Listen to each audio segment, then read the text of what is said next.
morning to all of you. This is chapter 11 of history and second video. We will start from the Kanishkas.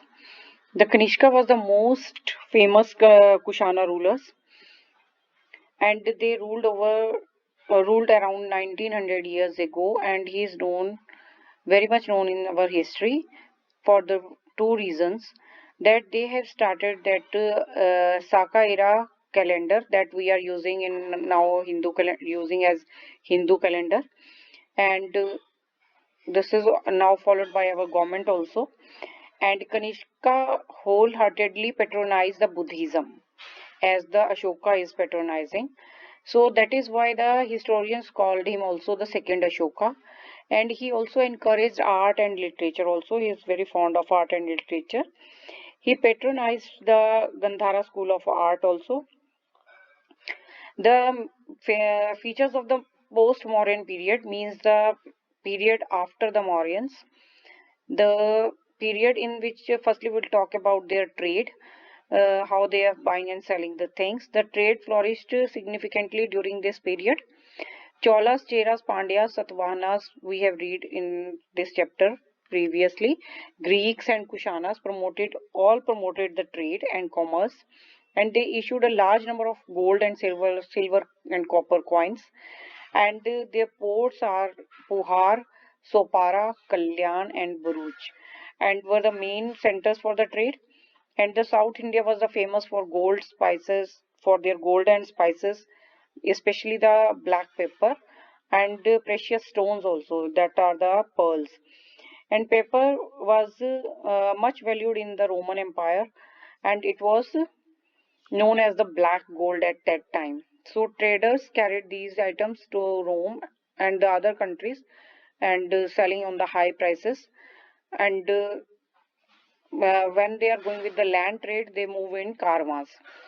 The traders explored several sea routes also, the new sea routes, and they sailed across the Arabian Sea and the Bay of Bengal. They started their that travel, and sailors took advantages of the monsoon wind while they are crossing these Arabian Sea, and thus the traders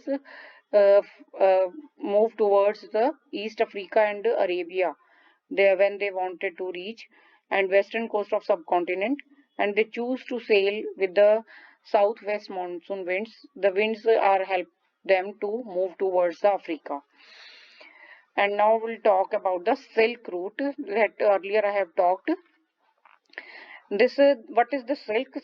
Silk is that cloth that is produced from the, you know, that the silkworms, the silk that are secreting thing from their mouth and in the form of thread, and that from that material the silk is made. This is the rich glossy in colored texture, and fabric, it is the most value fabric at that time, and high societies are using it, and it is very costly at that time. And this silk is too much famous between the kings and the rich people of the Rome. And the technique that are making of the silk is discovered by the China, and they are making the silk and raw silk also extracted from the cocoons of the silkworms, and these raw silk is then spin into the thread also, and then woven with that silk the cloth is woven. The silkworms are reared, means they are domesticated and fed mulberry leaves. Mulberries means a type of fruit is there, a fruit tree, and that leaves are given to that silkworms. About 5,500 silkworms were required to produce only 1 kg of the raw silk. So it is too costly cloth. And for thousands of the years, the Chinese kept the knowledge of making silk is very secretly, and they don't told any other country about the silk, how to produce the silk. But later on, the some people of the other countries also get know that how to produce the silk, and the paths they followed, the Chinese, to sell these silk is called the Silk Route. And the Chinese rulers also sent gifts to the of the silks to the rulers of the Iran and the West Asia, and from their knowledge of the silk spread further west part of the world. Silk was very expensive because of that how they were produced, and China along dangerous routes and along the mountains and desert Chinese are passing through that dangerous mountain paths and deserts to sold these silk, and people living along the route often demanded payments for allowing traders to pass through, from which those whose kingdom they are passing through, they are taking the tax from these Chinese. And many kings wanted to control the silk routes.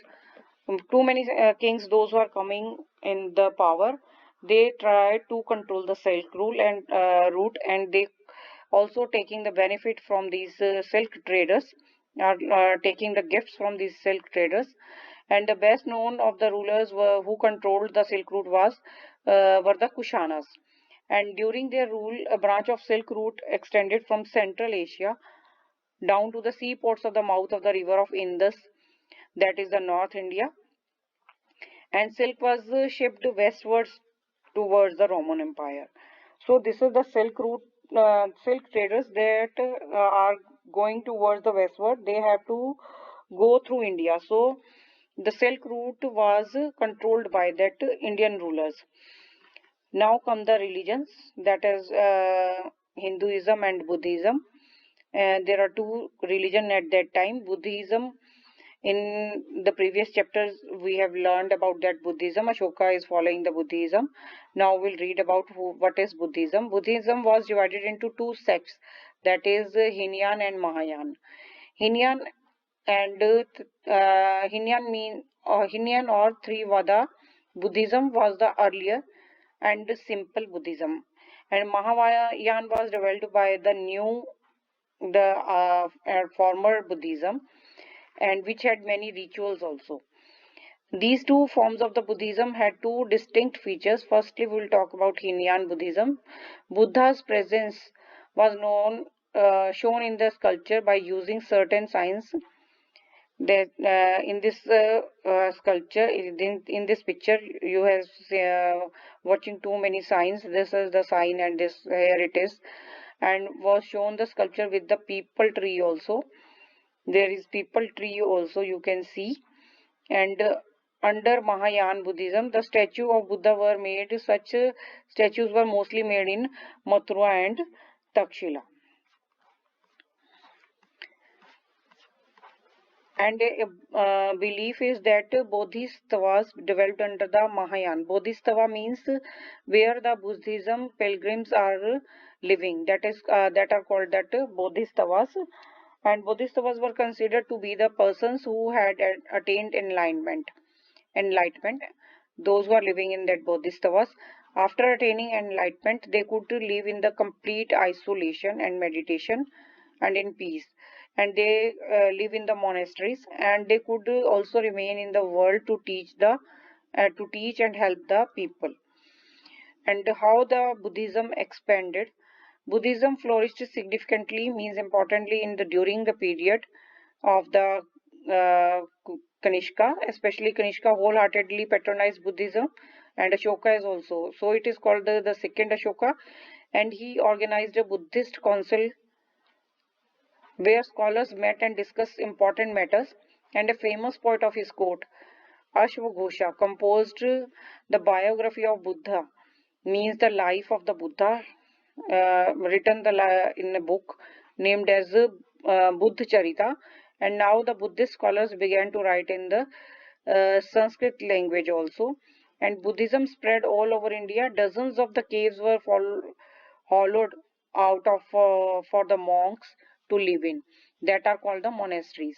And these caves were made by the kings, queens, merchants, and farmers, those who are helping these Buddha pilgrimage. Buddhism also spread to Sri Lanka, Myanmar, and Thailand, Indonesia, and other part of Southeast Asia. And in these parts or areas, the older from the Buddhism were more popular.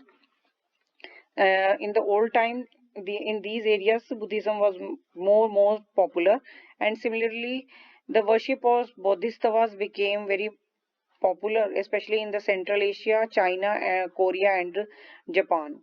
This Buddhism spread over Central Asia, China, Korea, and Japan also. And pilgrims means the people, those who are following Buddhism or any religion, they are called pilgrims. Pilgrims are the men and the women who undertook the journeys to the holy place in order to worship. They often travel to the with the traders, and the best known among that pilgrims were visit to India are the Chinese Buddhist pilgrims, that is Fahian, Yunzhang, and Aing. These are the Chinese pilgrims, those who have come with the traders to the India and visit the many places associated that are related to Buddha. They have set up many famous monasteries also. These pilgrims have written about the dangers that they have encountered during the travels in their books, and they have written which places they have visited. All these things they are written in their books that written by these pilgrims. Yunzhang carried the back with him the statue of Buddha made of gold, silver, and sandalwood. Over 600 manuscripts he has written, and then he translated all the manuscripts from Sanskrit to Chinese also. Yunzhang and the other pilgrims spent some time and studied in Nalanda. Nalanda is a famous university at that time, in which these Chinese invaders that have come to India for Buddhism, for the learn to Buddhism, and to visit the Buddhist places where the Buddha have gone, and they have studied in the Nalanda University, that is in Bihar. Bihar, that was the most famous Buddhist monastery also of that period. And he wrote about the Nalanda in the following words, that the teachers are the men of the highest ability and talented, and discussions are held throughout the day with that teachers, and learned men from the different cities came to the settle their doubts. In the Nalanda University, there are very educated teachers are there, and from the other parts of the country also the people are coming to get discuss the things about that Buddhism. And gatekeeper asks new entrants difficult questions also. The gatekeepers are also asking the difficult questions to the these teachers, and they are allowed to enter only after they have been able to answer these questions. Those the invaders that are coming to the Nalanda University, the gatekeepers ask them the difficult question. If they answer these questions properly, those people can enter that university. 7 or 8 out of every 10 are not able to answer, so they can't enter that gate. Now we will talk about Hinduism that time. During 200 BC and 300 BC, Aryan and Hindu influenced increase in the southern kingdoms, especially patronized by southern kings. Satvahana ruler were the Hindus, and they followed the Hinduism. People now mainly worship Lord Shiva, Vishnu, and Goddess Durga. Too many rituals and sacrifices are gone with this Hinduism, and loving and devotion to the god, that is called bhakti at that time. Bhakti means the person loving devotion to his or her chosen deity from these three, that is the Lord Shiva, Vishnu, or Goddess Durga. And it becomes the Sanskrit term. The bhaga means to divide or share. They are giving to the god what they are earning. This refers to intimate and two-way relationship between the god and the person who is going with that deity, those who are going with the bhakti with that deity. The devotee or bhakt share his chosen deity and give the bhaga that he is earning. For example, Bhagavad Gita, Lord Krishna asked Arjuna, his devotee. The Arjun was the devotee, and Lord Krishna was the deity. So he asked his devotee to abandon the dharma and take refuse in him, that he will all the things he will devote to the dharma, and he become, this is because only he can set Arjuna free from every evil, that every evil that is in Arjuna will be set free if we devote everything to the deity that is he is having. This form of worship is gradually spread all over that southern part of the India.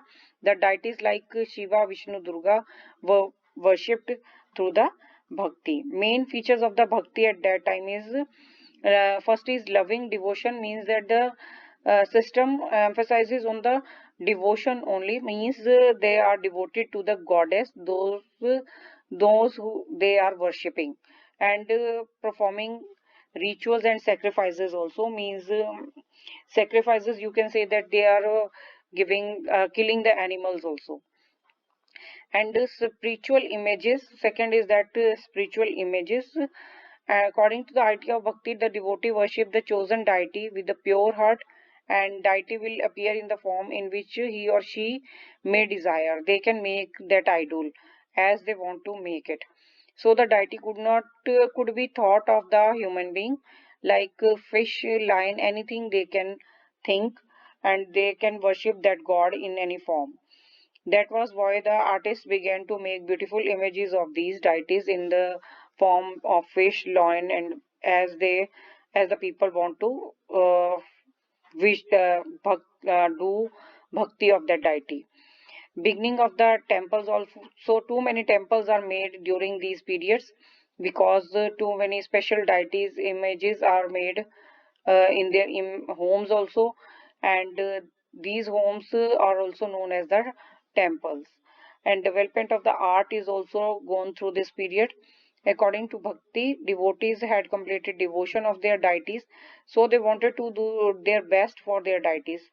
And say, in this way, bhakti paved the way to some of the best expressions in such as making the architectures, that the temples they are made beautiful idols are made on the walls of the temples, sculptures, and in the form of poetry also they have shown their bhakti.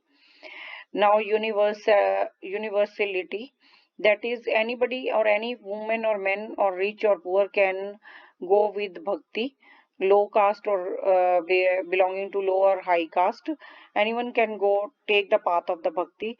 So ordinary people also are attract toward these bhaktis. This is the chapter. Thank you and have a nice day.